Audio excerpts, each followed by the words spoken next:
All right, welcome back to Lost for Words with Lori. Wow, it's been a minute, hasn't it? It's been over a week.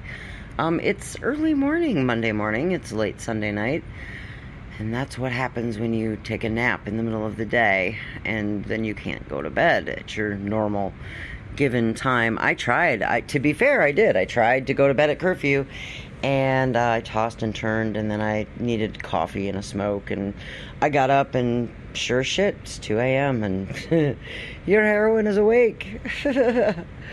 I've been binge watching a true crime channel on YouTube that's been really cool. It's got like 30 or 40 minute little clippets about, things that have actually happened, and it makes you realize how fucked up there are people on this planet who do some really fucked up shit. But yeah, so I'm kind of doing a little recap. I hope everybody had a wonderful Thanksgiving long weekend, I hope, for most of you in the U.S., if you celebrate that sort of thing. This year has been infinitely different for me. Last year, of course, as you know, that Toby had passed away at the 1st of November, and my daughter was here. She spent just before Toby's passing, so the end of October until December the 19th, she was here hanging out with me in North Carolina. And so last Thanksgiving, I actually had a small, intimate Thanksgiving dinner with my daughter for the first time in 4 years.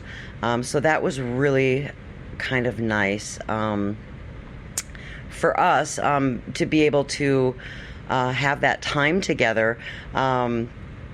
And, this year I decided that I was going to impose myself and invited myself up to some other YouTube friends' house for Thanksgiving. Of course, they had, kind of half-assed invited me, and I accepted.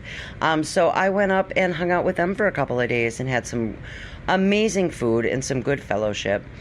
And I was absent from, Talk Successful World, and I was absent from social media for the most part, other than, a couple of visits in private chats and just keeping up with that. But it was really nice to spend a couple of days with people and just, focus on myself. And I really enjoyed it. And, I had, made a community post. I've been really enjoying just being kind of absent and busy, and then catching some of my favorite YouTubers, new and old, their premieres, and then being able to share them out and just kind of have some good laughs on live streams and seeing people in really good positive moods. And I know that there's still drama going around, but ignorance is bliss, I guess. I was really kind of enjoying just connecting with my friends and going on some lives that, seeing some panels with people who don't have drama. And when people were starting to bring drama up, I could just kind of dip or not have a clue what was going on and not caring. But I had done a community post and asked what, people wanted to hear about. And a couple of you had mentioned something about, surviving those, in quotation, relatives and some of that toxic family dynamic over the holidays. And, it got me to thinking that I've been really kind of blessed with the last two Thanksgivings being with my daughter last year, and then chosen family friends this year. And I know it's difficult. A lot of people do swallow a lot of pride, or they're the bigger people, and they go and try to spend time with family during the holidays, or it's the 1 or 2 times a year, that being Thanksgiving and Christmas, where they will put up a good facade and go hang out with family for that family obligation thing. And I know that happens to a lot of people, including people I know here on the internet and in real life. And I think, just to bring it back home to a personal level, I left my whole family and all my friends 5 years ago, and I moved to another state. So my family's 1,200 miles away. I don't get to spend holidays with the extended family. I don't have those relative obligations like most people. But I do remember what that was like, and I sympathize with people who do continue to do that. One of the things that I had to learn to do, and I'm still working on, is, the no contact thing with toxic family. And it's kind of much the same as if you struggle with relationships online or with your friends or whatever. If you've got toxic relationships, the best thing to do is to go no contact, because there are so many people who are invested in their drama, their trauma, their victimization, their whatever it is, and they're invested in that. And they might seem to skirt along and do really well for a while, and then they fall back into these patterns of behavior that are toxic. And in the family dynamic, that happens a lot. You establish boundaries with your family, and you tell them, I'm not going to tolerate this, and they'll toe the line for a while, and then they kind of suck you back into the family drama. And there's a lot of manipulation and mental gymnastics, scorekeeping with family members of, well, we did all this for you growing up, and look, how dare you treat your family that way, or you only have one mom or one sister or one brother, whatever it might be, or one child for that matter. But it shouldn't matter. And in my opinion, it doesn't matter how they're blood or not blood related to you. If they don't respect your boundaries and they try to, kind of use you as a punching bag, or use you as the family scapegoat, or take advantage of your issues, and scorekeep those relationships to get you to do things that you're not comfortable with, there's nothing wrong with telling those people. I don't care if you're my mom, my kid, my brother, my sister.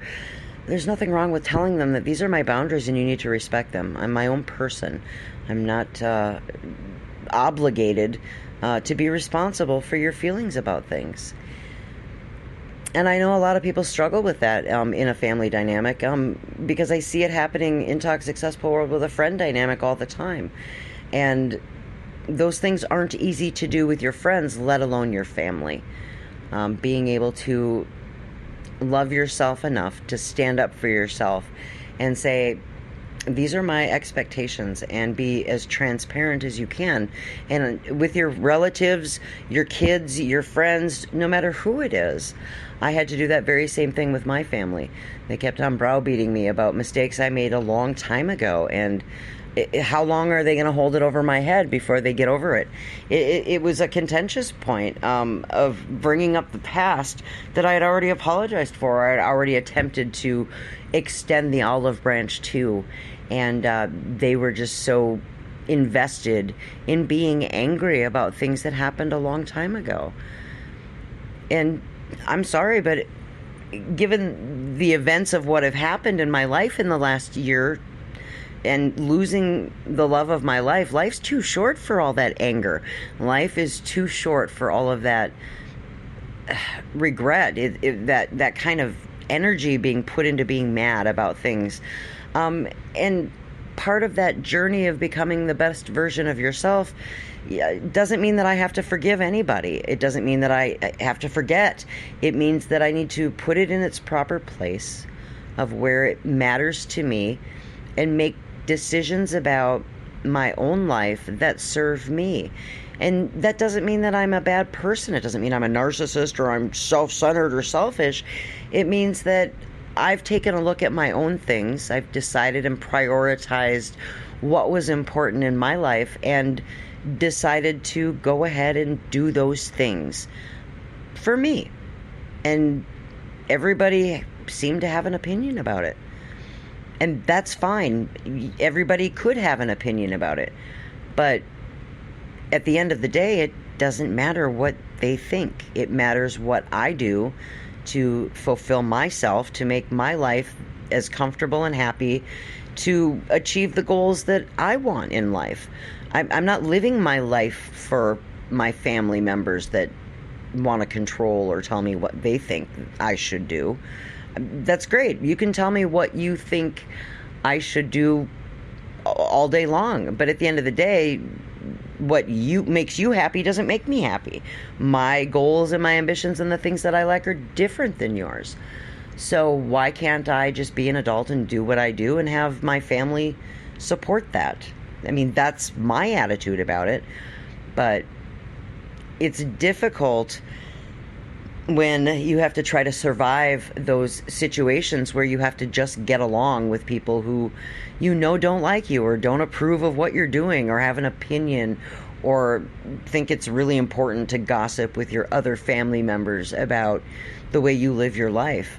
And it's like, I'm sorry that you're so angry about me doing what makes me happy, and you need to talk about it all the time and make it some sort of deal. And I feel like that happens in all relationships, right? Whether it's family or friends or anybody, everybody's more worried about, I don't know, making comments about what other people are doing because I think in a lot of ways they're envious. They wish they could do those things. And instead of being supportive and asking people, hey, I like what you're doing and how you're achieving it. What are your suggestions for how I could do that? But nobody wants to do that. Nobody wants to admit that they want to learn something from someone else, or that they, are proud of somebody. Instead, it comes off as being butthurt jealousy. And I'll never understand that. When I see my good friends succeed on YouTube, I'm proud of them, and I tell them that, and I encourage them to keep going. And even when they're down on themselves, I try to pick them up and give them a little pep talk and go, I understand you're not having a good day. I'm here to listen, but sleep on it and see how you feel again tomorrow. I try to help them problem solve for themselves. I tried to do that with my family as well. And the holidays are tough. They're tough for a lot of people who feel like they're alone, or they don't have family, or in my case, I am alone. I am isolated away from my family, or they have estranged family because there's bad blood, or there's, family feuds going on. And I get that, and it's hard for some of us. But I think the important takeaway is that there are some of us who are in the same boat, and there are others who have experienced that before. And we can learn a lot by reaching out to our friends and our chosen new families and expressing what it is that we need and what we're feeling, and just asking people to listen, not fix our problems, not come across like we're throwing a tantrum about it. Just reach out. And if you're on the other end of that and your friends reach out to you and ask to listen, then listen. Don't take over their conversation and tell them what they should do or what you think they should do.